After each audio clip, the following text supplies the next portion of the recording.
Bismillahirrahmanirrahim. Hello and assalamu alaikum everyone. This is me Ismail Qasim and I've got Muhammad Bilal over here with me today. He is an environmental enthusiast and an activist. Assalamu alaikum Bilal. Walaikum assalam. Thank you very much, Ismail, for having me. More than welcome. The player is ours. Acha Bilal, the purpose of doing this show or this episode is to talk about the issues जो environment के साथ हो रहे हैं और जिसकी वजह से लोग उन पे तवज्जो नहीं दे रहे. And to add to it all, अभी बाइडेन ने पाकिस्तान को इनवाइट नहीं किया. What do you have to say?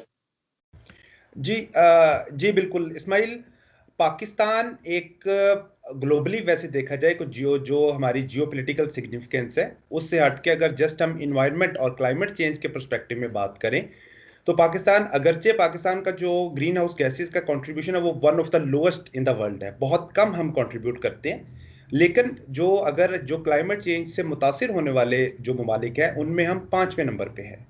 तो मतलब हमें बहुत ज्यादा खतरा है जो माहौलियाती तब्दीली और उसके जो नुकसानात हम आगे इस सदी में हमें देखने को मिल सकते हैं. तो अगर इस सूरत हाल को देखा जाए और तो बाइडन गवर्नमेंट का ये जो इनिशिएटिव है जिसमें वो 40 मुल्कों के जो सरबराहान को उन्होंने इसमें दावत दी, बट उन्होंने पाकिस्तान को इसमें शामिल नहीं किया. तो मतलब बहुत इंडिया को इनविटेशन आया, बांग्लादेश को इनविटेशन आया, व्हाई नॉट पाकिस्तान? मतलब ये सरप्राइजिंग है. Exactly, surprising is the word here, और I would say कि disappointing, बहुत मायूस कुन एक बात है कि पाकिस्तान को इसमें इनवाइट नहीं किया गया. हालांकि अगर आप देखें तो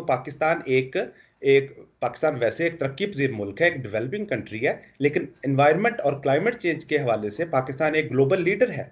अगर आप देखें तो पाकिस्तान गवर्नमेंट के बहुत सारे ऐसे इनिशिएटिव, जैसा कि सबसे बड़ा जिसमें जो बिलियन ट्री सुनामी प्रोजेक्ट है जो कि लैंडमार्क इनिशिएटिव था इस गवर्नमेंट का, उसको मतलब इंटरनेशनल देखें आप, उसको बैनुल-अक़वामी पजीराई मिली है.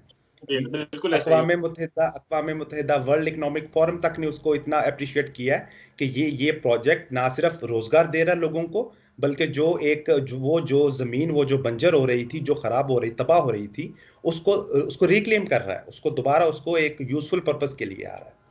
और इसके अलावा अगर आप देखें तो गवर्नमेंट ऑफ पाकिस्तान की जो पॉलिसीज आ रही हैं, जैसा कि हमारी रीन्यूएबल एनर्जी पॉलिसी है, जिसका ये मकसद है कि जो रिन्यूएबल सोर्सेज हैं पाकिस्तान के एनर्जी मिक्स में, उनका शेयर 5% से 30% इंक्रीज करेंगे हम by the year 2030. These are very ambitious goals.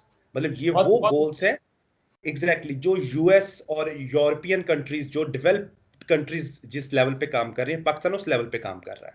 तो इस सारी सूरत को देखते हुए भी पाकिस्तान को इनवाइट ना करना, मतलब again very disappointing, and it shows के बाइडेन गवर्नमेंट की तरफ से एक लैक ऑफ परसेप्शन है, उनकी तरफ से एक लैक ऑफ डेप्थ है. रीजन क्या आपके ख्याल में हो सकता है? What could have been the reason? क्या पॉलिटिकल कोई इसके अंदर आपको लगता है नजरिया? अच्छा इसमाइल जी, बिल्कुल बहुत अच्छा आपने पॉइंट रेज किया. इस पे यह है कि इस पे जो तज्जियाकार है वो उनकी जो राय है वो थोड़ी सी मतलब मुख्तलिफ है. एक ग्रुप ये कहता है कि ये बेसिकली पाकिस्तान को प्रेशर करने का, पाकिस्तान को एक बावर कराया जा रहा है कि आपके साथ हमें आप एक हमारी लाइन टो करें, वरना आपको इंटरनेशनल आइसोलेशन का सामना करना पड़ सकता है. जो कि एक नई बात नहीं है, ये एक यूएस की पॉलिसीज का पार्ट रहा है कि अगर पाकिस्तान उनके साथ नहीं चलता.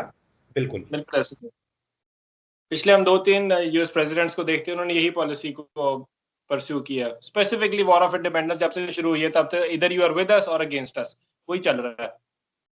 बिल्कुल 9/11 के बाद अभी दूसरा इसमें जो पॉइंट नजर आ रहा है कि it may not be an intentional mistake from their part, but just an error of omission. कि अगर यूएस के पर्सपेक्टिव में पाकिस्तान इस तरह के इश्यूज पे कहीं मैटर ही नहीं करता, वो पाकिस्तान को देखते हैं जस्ट सिक्योरिटी लेंस से, कि पाकिस्तान का सबसे बड़ा मकसद है पीस इन अफगानिस्तान. पाकिस्तान सबसे बड़ा स्टेक होल्डर है और वहां पाकिस्तान को इग्नोर नहीं कर सकते. लेकिन ये ट्रेजेडी बन गई कि वो पाकिस्तान को देखते ही उस नजर से हैं कि पाकिस्तान की जो अहमियत है वो सिर्फ अफगानिस्तान के पर्सपेक्टिव में ही है.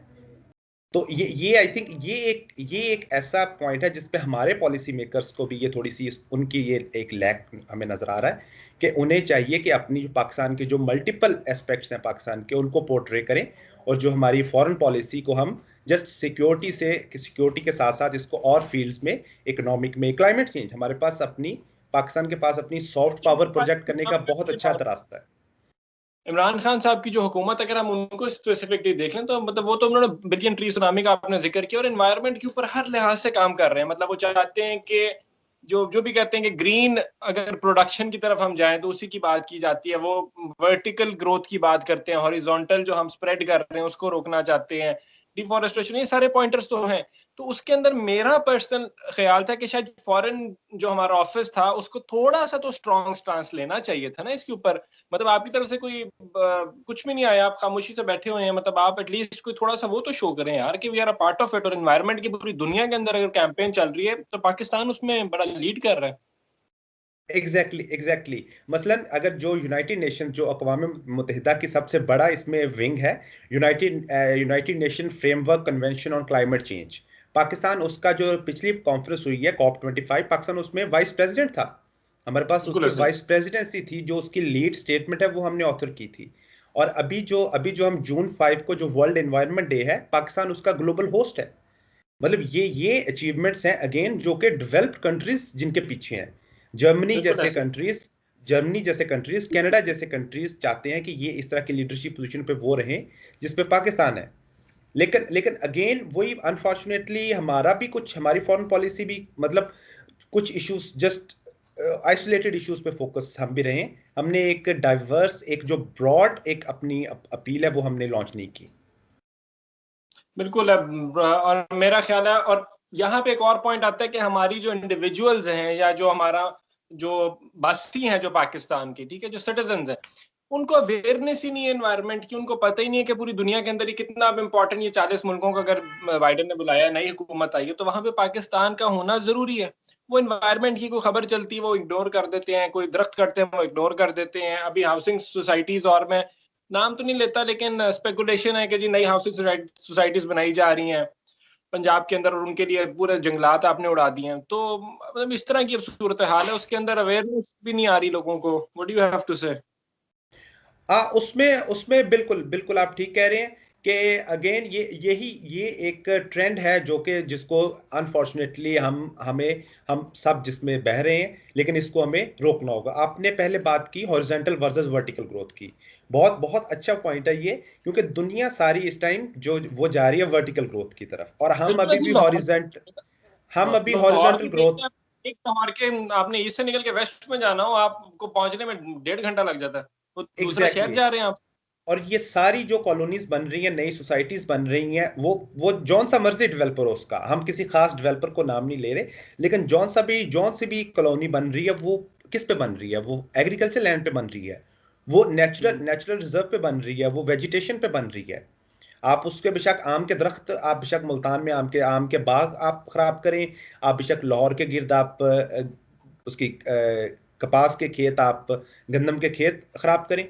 जब भी आप अपनी एक जो लिमिट है शहर की, जो कि डेजिग्नेटेड है, उसके साथ खेत हैं, जब भी आप कॉलोनी बनाएंगे तो डेफिनेटली आप खेत तबाह करेंगे उसमें। तो वर्टिकल ग्रोथ बहुत अच्छा एक एक कॉन्सेप्ट है। और ये इसमें अच्छी बात है कि गवर्नमेंट इस पे आ रही है, अभी फ्लैट्स के नए प्रोजेक्ट्स हो रहे हैं, लेकिन वही बात कि लोगों को इस पे फोकस करना होगा। हमें दो दो कनाल की कोठियों और बड़े बड़े लॉन के कल्चर से निकल के, हमें जो जरूरत जो हमारी है, हमें उस पे आना होगा। बिल्कुल ऐसे ही है कि क्या खूबसूरत बात ही आपने। कंक्लूडिंग रिमार्क्स यही होंगे कि हमें दो दो कनाल के बंगलों को छोड़ के अपना कल्चर थोड़ा सा तब्दील करना होगा, क्योंकि अगर हमने ये ना किया तो इवेंचुअली हालात जो हैं वो बहुत बुरे हो जाएंगे, इकोसिस्टम जो है वो बर्बाद हो जाएंगे, हैबिटेट लॉस होगा, और ना सिर्फ हैवानात और चरिंद परिंद बर्बाद होंगे बल्कि इंसानियत के लिए भी रहने की जो ये खूबसूरत सा ये प्लानट है वो नहीं रहेगा। Thank you so much Bilal for taking out time. हम इसको कंटिन्यू करेंगे एंड विल इंश्योर कि हम इसको एनवायरनमेंट के लिए अवेयरनेस क्रिएट करने के लिए ऐसी एपिसोड्स करते रहें। Thank you so much again. Thank you very much, thank you. Until next time, this is me, Ismail Qasim, signing out. Stay tuned. Allah Hafiz.